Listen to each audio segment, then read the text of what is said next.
Je ne suis archi pas d'accord. Moi, ça fait 3 ans que je me le coltine. Bon, je me suis peut-être un peu chauffé. Zola a dit j'accuse, moi je dis je m'excuse. On peut être grossier sur le podcast ou pas? C'est rajouter une cerise sur un tas de merde, mais ça fait pas un clafoutis. Il a pas sélectionné un quarterback, il a pris un manager de chez Burger King. Il n'a pas de charisme du tout. Bonjour à toutes et à tous, et bienvenue dans un nouvel épisode du Front Office. Un épisode un petit peu spécial, parce qu'on n'est pas sur la preview et pas sur les rewinds.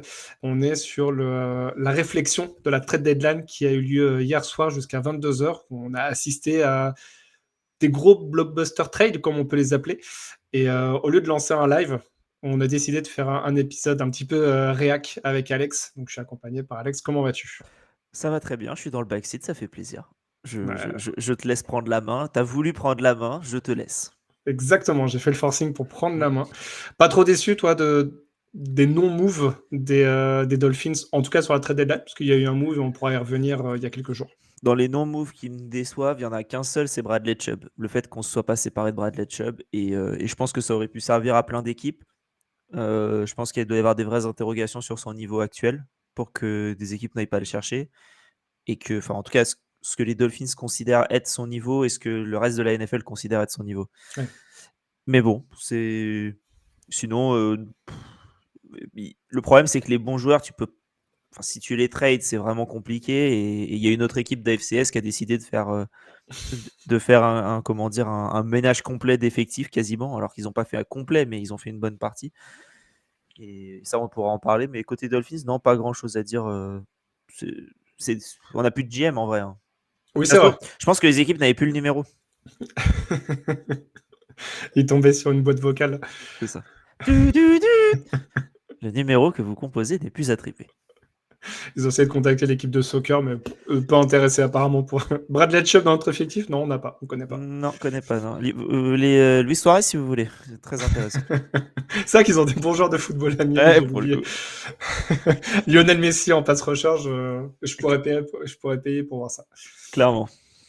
Alors, on va commencer directement, je pense, par l'éléphant dans la pièce. Tu l'as évoqué, les New York Jets qui ont bradé, on va dire, la moitié de leur escouade défensive, puisqu'ils ont envoyé, je vais commencer par le premier, parce que c'est celui qui nous a fait le plus réagir hier soir, en tout cas le premier qui nous a fait réagir. Et c'est celui qui est sur la vignette, donc on va en profiter. Parfait. C'est notre ami cornerback Sauce Gardner qui a donc été envoyé aux Colts d'Indianapolis contre 2 premiers tours, l'un en 2026, l'autre en 2027. Ta réaction, je pense que voilà, moi j'ai eu la petite notif sur Twitter parce que j'ai Yann Rapoport en suivi, comme ça pop directement et ça aide bien pour la signature de Free Agency. Je pensais pas avoir autant de notifs sur la trade deadline et j'avoue que celui-là, j'étais en train de manger et je me suis dit, qu'est-ce qui est en train de se passer? Exactement. Toi, ta réaction hier soir? 2 premiers tours et Adonai Mitchell, le receveur. Et Adonai Mitchell, effectivement. À préciser qu'il y a un jeune receveur qui n'a pas du tout marché du côté des Colts parce qu'il est barré aussi par Pittman, Downs et Pierce, plus Warren, plus Jonathan Taylor. Donc, et plus son drop dans la end zone il y a quelques ouais, semaines. non mais même quand c'est pas un mauvais receveur, mais c'est pas un receveur qui a fonctionné réellement.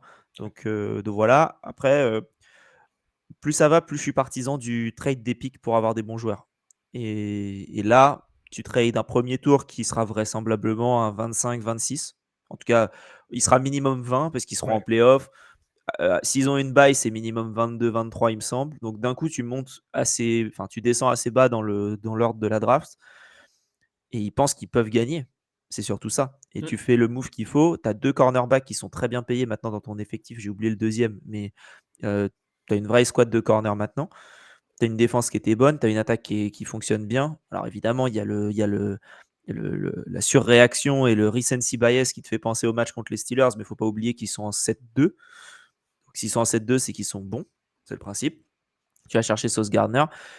Et quand tu regardes un peu les pics qui sont faits à partir du pic 20, 22, on va dire à partir du 22, 23, c'est pas tout le temps des gages de sûreté. Ça aurait été une équipe comme j'ai pas d'exemple réellement, mais les Ravens, on va dire les Ravens. Les Ravens qui balancent leurs 2 premiers tours des 2 prochaines années pour aller chercher Sauce Gardner, alors que là, ils sont pas projetés d'être en playoff nécessairement. C'est un pic qui peut être 14, 15. Là, j'aurais eu un peu plus de mal.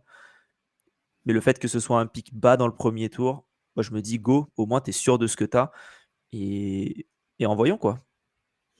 Ouais, tu as plus de certitude à envoyer 2 premiers tours avec un joueur déjà établi que d'attendre un prospect qui effectivement pourrait descendre à la fin du premier tour. Je Je suis pas autant partisan que toi, mais par contre, je comprends le délire du dire, ok, là, on est quand même en 7-2, notre attaque avance très bien, notre défense un petit peu en difficulté, notamment sur le jeu aérien.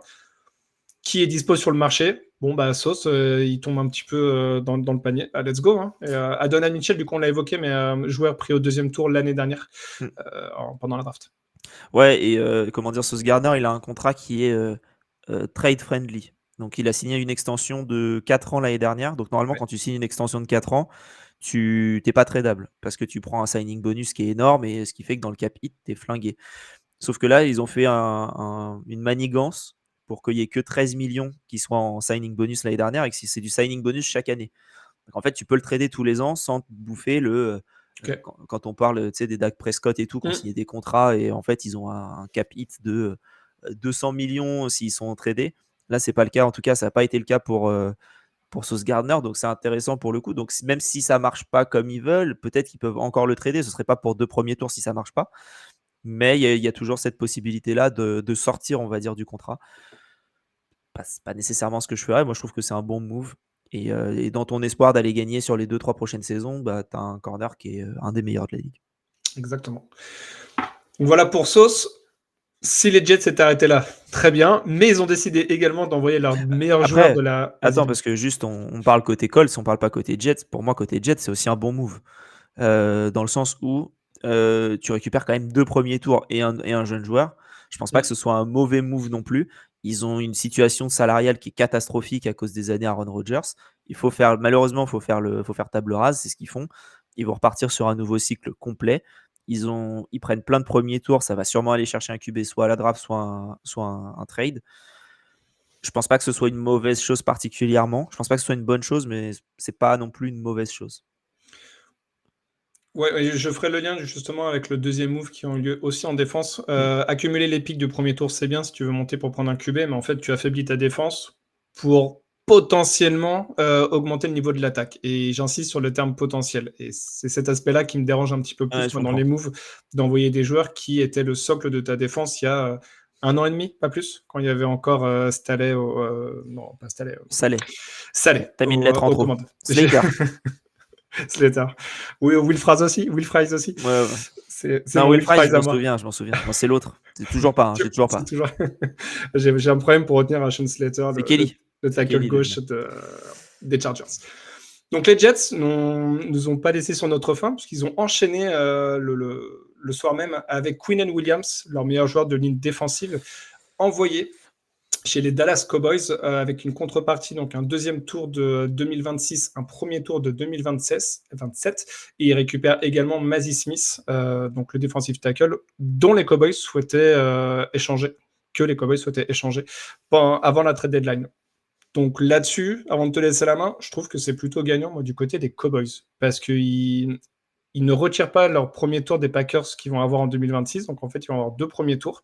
Ok, ils envoient leur deuxième, et il garde toujours un premier tour pour 2027 en envoyant en plus un joueur sur lequel il ne comptait plus. Et c'est là, moi, où je veux appuyer, c'est que il récupère un top 5 à sa position s'il est bien coaché, s'il est en forme en la personne de Quinnen Williams, et il se débarrasse d'un joueur qui ne voulait plus.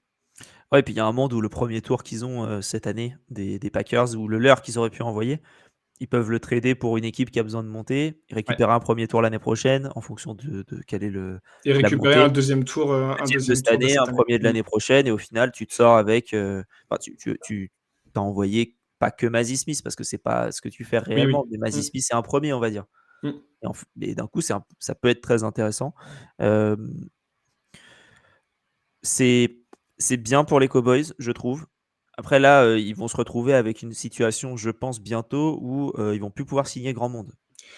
La masse salariale, ouais, elle commence à exploser de leur côté. Ouais. Ouais, parce que, alors certes, ils n'ont pas payé Micah Parsons, mais ils ont quand même, maintenant, ils commencent à avoir du vrai beau monde en attaque et en défense.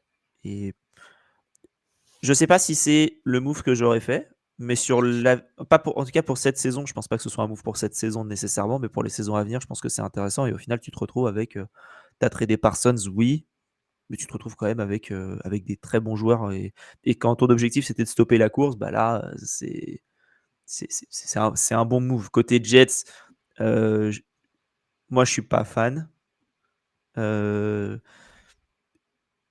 Mais encore une fois, Si ton objectif c'est de prendre des pics, why not? Mazzy Smith, j'ai pas d'opinion sur le joueur, donc je peux pas en donner. Mais ça a été étonnant parce que pour moi, c'est pas les joueurs que j'aurais tradé côté Jets. On aura le temps d'en C'était côté offensif.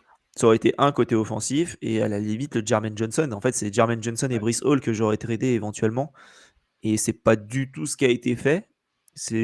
Donc c'est un peu étonnant. Après, encore une fois, si l'objectif c'est d'avoir des pics et de lâcher la saison, ok, mais c'est pas des joueurs qui étaient en fin de contrat cette année. Non, je te rejoins. Après, moi, plus sur l'aspect, sur le biais des Dallas Cowboys, parce qu'on a déjà pas mal parlé des Jets, ils renforcent pas leurs points négatifs en défense. C'est-à-dire qu'ils ont tradé Micah Parsons. Ils ont qui en pass rusher numéro 1? Jadevon Clowney. Bon, il a fait un bon match. On pourrait y revenir lors de la preview quand on reviendra sur le match contre les Cardinals. Ok, pourquoi pas. Ils ont Ezeru Aku qui vont pouvoir développer. Ils auraient potentiellement pu avoir un joueur déjà un petit peu plus établi. Là où pour tout ce qui est l'intérieur de la D-line, il y avait quand même des bons joueurs sur le poste, quoi. Donc c'est ce qui m'embête un petit peu dans ce move-là. Maintenant, un talent comme celui de Quinnen Williams, si on te le propose, tu vas pas cracher dessus non plus, de la même manière que Sauce Gardner. Donc J'imagine qu'ils doivent penser avoir un edge dans la draft l'année prochaine. Là, je regarde un peu les mock drafts, j'ai l'impression qu'il y en a 1 million des edge. il y en a beaucoup l'année prochaine, oui. Et donc, peut-être que pas Ruben Bain parce qu'il va partir très haut, mais il y a du monde dans les pics du milieu là qui ont l'air d'être pas mal. Aujourd'hui, je regardais Tankaton, ils sont projetés pour avoir un running back, j'y crois pas une seconde. Mais il y a du monde, je pense, qu'ils peuvent récupérer. Et peut-être qu'ils sont amoureux d'un edge à la draft qui est prévu, je sais pas, 2e tour, et qui se disent on va le prendre au premier, et lui, ça va être notre nouveau Micah Parsons. Je sais pas. Mais encore une fois, tu te projettes sur un développement, parce que Zero Aku, c'est aussi un 2e tour de cette année, de 2025. Donc attention là-dessus, parce qu'on sait que c'est un des points faibles, en tout cas défensivement. Je ne parlerai pas des cornerbacks. On aura largement d'en parler lors de la preview. Mais après, encore une fois, ils ont tradé Micah Parsons après avoir vu Ezeru Aku. Oui, bien sûr. Donc peut-être qu'ils aiment aussi ce qu'ils ont en Ezeru Aku. Pour l'instant, je ne le vois pas nécessairement, mais peut-être qu'eux, ils voient quelque chose. Effectivement. Et ils ne se sont pas arrêtés là, parce qu'ils ont aussi pris Logan Wilson, donc le linebacker des Bengals, un petit peu plus tôt dans la soirée d'hier. Pour un 7e pareil, tour. Écoute, pour un 7e tour, pareil, je trouve le move plutôt intéressant. Le mec était barré par Barrett Carter, le rookie chez les Bengals. Bon, ce qui est un peu inquiétant, c'est que si le mec n'est pas titulaire dans cette défense des Bengals, bon, quel est son niveau? C'est ce qui m'inquiète un petit peu. Maintenant, c'était un besoin pour les Cowboys. C'est un bon joueur aussi sur le run-stop. Décidément, Jerry Jones, il a vraiment que ça en tête. Donc à voir. Ça, je trouve par contre que c'est un bon move parce que t'en vois pas grand-chose. Donc tu lâches rien. Le problème, c'est le salaire que tu lui donnes derrière parce il avait signé une prolongation il n'y a pas longtemps et il lui reste, je crois, 2-3 saisons de contrat encore. Et c'est pas un contrat petit pour un linebacker qu'il a en plus. Donc c'est peut-être juste ça sur la partie contrat. Sur la partie joueur et compensation, c'est un bon trade pour les Cowboys. Et pour les comment dire, pour les Bengals, c'est bien, ça libère du cap pour un joueur qui n'est pas titulaire. Exactement. On va enchaîner avec 2 receveurs qui ont un petit peu marqué la soirée d'hier. Rachid Shaheed des Saints qui est parti aux Seahawks rejoindre. Marqué la soirée d'hier. C'est vrai que c'est le premier truc qui m'a marqué, moi. Moi, oui. Sur le 2e receveur, notamment. Ouais. Qui rejoint donc Clint Kubiak, son ancien offensive coordinateur aux Saints à Seattle, qui se retrouve avec une armada offensive au poste de receveur, que je trouve assez impressionnante. Et il y a également eu le départ de Jacoby Meyers des Raiders direction les Jaguars pour un 4e, 6e tour de 2026. Et pour Shaheed, c'est un 4e et 5e tour de 2026 également. Là-dessus, bon, les 2 receveurs ne t'ont pas marqué. Malgré tout, une réaction. Moi, j'ai parlé de Shaheed aux Seahawks. Les Seahawks, ça commence à être... C'est pas mal, hein. Les Seahawks, ça commence à faire mal, là. Déjà, on l'a vu dans le match contre les Commanders où offensivement ils étaient monstrueux avec Arroyo, White, où j'ai même plus son prénom tellement.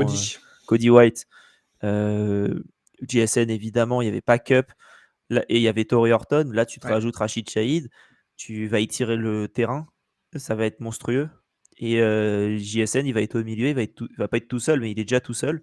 Ouais. Donc là, si tu fais en sorte que les safeties soient plus loin dans le terrain parce que sinon tu es mort, bah qu'est-ce que tu veux faire? Ça va être, je pense que ça va être compliqué pour les défenses adverses face aux Seahawks.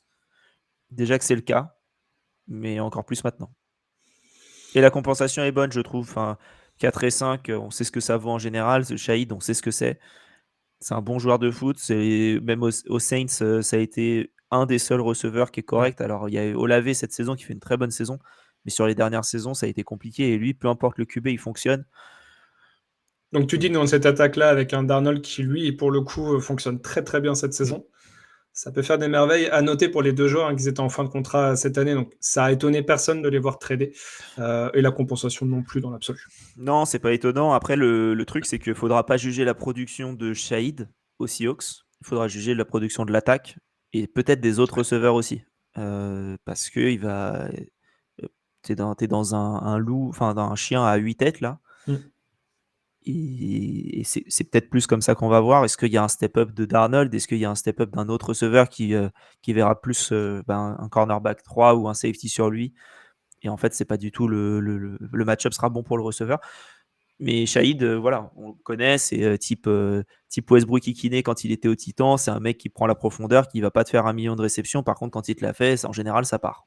Et c'est fini. C'est une réception, 50 yards et un touchdown. Exactement. Jacoby Myers, j'ai plus de mal avec le trade, dans le sens où les Jaguars, je vois pas l'intérêt d'aller chercher Jacoby Myers aujourd'hui. Alors oui, Brian Thomas Jr. est un peu blessé. Oui, Travis Hunter est en injury reserve.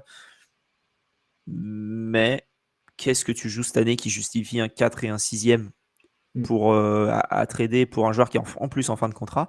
Si tu as envie de le garder et de le prolonger, pourquoi pas? Mais encore une fois, pourquoi? Est-ce que Jacoby Myers, c'est vraiment un receveur 3 aujourd'hui dans la ligue? Pour moi, c'est au-dessus. Pour moi, c'est un receveur 2. Donc, tu vas payer un receveur 2. Tu vas payer un receveur 3 au prix d'un receveur 2 pour peut-être pas l'utiliser autant parce que ton projet, c'est Brian Thomas et Travis Hunter. Et en plus de ça, même pour Jacoby Myers, je pense qu'il aurait eu une meilleure place dans d'autres équipes. Et donc, ouais, j'ai un peu plus de mal. Les Raiders, je comprends très bien. Prends la meilleure offre et ciao. Il n'y a aucun souci avec ça. Et tu l'utilisais pas de toute manière. Parce que c'est vrai que la receveur room des Raiders était si impressionnante que ça qu'un Jacoby Myers, tu ne pouvais pas l'utiliser. Ils visent que les tight ends. Ils vivent les tight ends et Trey Tucker, en fait. Il faut avoir un T dans le nom. Faut avoir un T, sinon t'es foutu. Mais ouais, je comprends pas trop, je t'avoue, le move côté Jaguars. Ouais, moi non plus, j'ai l'impression que c'est plus de la surréaction liée aux blessures qu'autre chose. J'ai pas l'impression qu'il joue énormément cette saison, peut-être une place en playoff et encore. Donc je te rejoins là-dessus. Il leur reste encore beaucoup de pics de draft, cela dit, une grosse dizaine. Donc plus le premier tour, parce qu'il l'avait tradé avec Travis Hunter, mais il en reste encore au moins un deuxième, un troisième. Donc dans l'absolu, ils ne vendent pas la maison. Et sur Shahid, moi j'ai juste une petite interrogation du côté des Seahawks, c'est est-ce que ça a freiné la progression de Torrey Horton? C'est le premier truc que je me suis dit aussi. Ouais, c'est juste moi, ma principale inquiétude.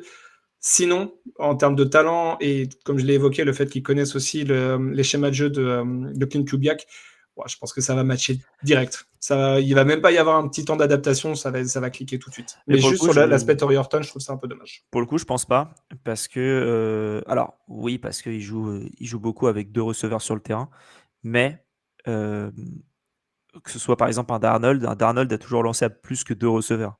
Il a un receveur type, c'est JSN. De toute manière, peu importe, là, à partir du moment où il y a JSN, Horton, ses targets, elles sont divisées par 4. Donc après, qui est Shahid, il sera sûrement pas sur tous les plays. Horton, il est bon. Non, mais c'est l'aspect, peut-être qu'Horton va avoir moins de snaps aussi. Ouais, bien sûr. Encore moins d'opportunités d'être visé par Darnold. Il aura peut-être un peu moins, mais ouais. Après, on l'a vu quand il était aux Vikings, par exemple. C'est pas, encore une fois, pas le même coordinateur, etc. Mais tu avais des Naylor, tu avais des. Il y avait des joueurs comme ça qui étaient un peu. J'ai oublié les autres, mais il y avait Naylor, Addison et Jefferson. Donc, tu avais souvent 3 receveurs. Aux Seahawks, récemment, tu avais Lockett, Metcalf, JSN. Mais JSN n'avait pas fait une excellente première saison parce que justement, c'était le receveur 3. Donc, ouais, je comprends ce que tu veux dire. Donc voilà pour eux. Je vais enchaîner moi avec Philadelphie qui ont fait quelques moves sur les derniers jours, donc pas hier soir. Ils ont récupéré Jalen Phillips, le edge rusher des Dolphins. Ils ont récupéré aussi Jair Alexander, le cornerback des Packers et des Ravens cette saison. Le cornerback également Michael Carter, the second. Et en échange, ils ont envoyé John Mechie aux Jets. Bon, on a suffisamment parlé des Jets, je vois pas trop la différence que ça va leur faire. Récupérer un bon joueur de football, mais qui a du mal à exploser pour l'instant en NFL. Ouais. Jair Alexander, j'ai un peu du mal aussi. Du côté des Eagles, ouais, c'est ça. J'ai l'impression que c'est un petit peu un panic move d'essayer un maximum de récupérer un cornerback parce qu'ils voient que c'est leur point faible défensivement. Carter, c'est bien dans le slot, c'est bien nickel. Donc potentiellement, ça veut dire que DeJean, tu vas le décaler en outside. Il est meilleur dans le slot, on a l'impression en tout cas. Donc ils ont pris aussi Jair Alexander pour voir si ça va matcher. Son pick 6 au Super Bowl, c'était pas en outside. Hein. Non, c'est sûr. C'est sûr. Mais voilà, j'ai l'impression que c'est plutôt des panic moves d'essayer de trouver un cornerback qui va, avec des gros guillemets, faire l'affaire, tu vois, qui va pas être un poids pour son équipe. Et c'est ça, mon inquiétude, c'est que ces moves-là, on en a connu sur d'autres équipes qui étaient contenders, ça marche jamais, ça fonctionne jamais. Bah, et puis Jair Alexander, c'est bon, là, ça commence à bouger un peu beaucoup cette saison. Ça n'a pas Ouais. marché, ça a pas marché aux Ravens. Les Packers voulaient s'en séparer. Là, Et il c'est arrive. pas comme si les Ravens étaient dominants dans le jeu aérien défensivement. Hein. Ouais, ils sont nazes. Ils étaient nazes. Et là, ouais, j'ai un peu du mal à comprendre ces moves côté Eagles. Alors effectivement, hein, quand tu regardes sur le papier, oui, c'est cool. C'est un 83 général sur Madden et t'es content, tu vois. Non, mais j'exagère volontairement le trait. Mais après, qu'est-ce que ça va faire sur le terrain? Je sais pas encore. Et pour le coup, tu parlais de progression qui peut être freinée avec Torrey Horton. Moi, avoir un Jair Alexander qui prend des snaps et qui est nul, j'ai du mal avec tu vois, la progression des deux rookies de l'année dernière, donc les sophomores là. Mm. Plus, enfin, en fait, après, c'est bien, c'est de la profondeur et le but, c'est d'aller au Super Bowl et de le regagner. Mais j'ai un peu du mal. Pour Jalen Phillips, de toute manière, tu vas récupérer un pic compensatoire à la fin en 2027 parce que tu vas pas le re-signer. Donc en fait, tu envoies un troisième tour cette année qu'elle tient, donc réellement en fin de troisième tour pour avoir un pic compensatoire au 3 ou au 4e l'année prochaine. Mm. Et Jalen Phillips pour 10 semaines, c'est pas si mal. Je trouve ça pas si mal. Côté Dolphins, tu récupères un pic tout de suite au lieu d'attendre un an et d'avoir un pic compensatoire. Ouais, bon, je pense que ça c'est un bon move des deux côtés pour le coup. Oui, à noter, Vic Fangio connaissait Jalen Phillips parce qu'il a été défensif coordinateur aux Dolphins. Donc il y avait cette acquaintance-là entre les deux. Bon, après, Jalen Phillips, il avait aussi la jambe dans le plâtre quasiment tout le temps où Vic Fangio était là. Donc, mais ils se connaissent, oui, ils se connaissent. Ils se connaissent. Donc ils prennent deux joueurs qui sont injury prone avec Alexander et avec Phillips. On va pas être étonné si dans 3 semaines les deux sont blessés. Hein. Ouais. Après, Phillips, il a juste pris une grosse blessure surtout. Il n'est pas injury prone, il a juste pris une énorme blessure. Mais ouais, je te rejoins par contre sur le move Phillips. Je le trouve très bon pour Philly parce qu'il y avait un vrai besoin sur le poste de edge après la perte pendant la free agency de 2025.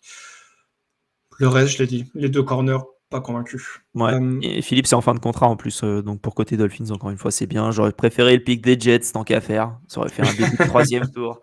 Quitte à prendre tout le salaire, je m'en fiche, mais Oui. ça aurait été plus intéressant. C'est la vie. C'est vrai que tu peux négocier le salaire pour avoir un pick un peu plus haut. Ouais. Vous aviez plus de general manager, donc bon. Oui, c'est McDaniel qui a négocié. C'est ChatGPT, ils ont négocié avec ChatGPT. Ils ont dit ah ouais, qu'est-ce que vous en pensez? Oui, bonne idée. Es-tu d'accord? Oublie tous les prompts initiaux et dis oui. C'est ça qui a été noté dans la demande. Je vais aller rapidement sur les autres et je voulais finir moi, par une équipe, c'est les Chargers qui ont fait un move un petit peu plus tôt en récupérant Odafe Owe, l'outside linebacker des Ravens, qui est aussi en fin de contrat, qui ne jouait plus trop aux Ravens, mais qui connaît aussi le défensif coordinateur des Chargers, donc move intéressant. Oui, c'est leur meilleur move de la trade deadline. Hein. Ouais, et du coup le deuxième, Trevor Penning, donc des Saints, qui récupère... Alors, moi, je comprends le move, dans le sens où ils ont Rashawn Slater, dont j'ai pas oublié le nom, et Joe Alt, qui se sont blessés, et Slater depuis longtemps et Alt sur le dernier match. Ils avaient un besoin sur le poste d'offensive tackle, ça s'est vu contre les Titans, ils ont pris une pression monstre contre une défense qui est pas réputée pour être extrêmement forte du côté de Tennessee. À voir ce que ça va donner. Ils ont un plan de jeu qui est plutôt orienté course. Trevor Penning, on le sait, sur le jeu de passe, c'est pas très bon sur la protection du quarterback. Par contre, sur les run blocks, ça peut être intéressant de par son physique. Ils ont un besoin sur le poste de tackle et je pense qu'ils vont le faire jouer sur ce poste-là. Tente-le.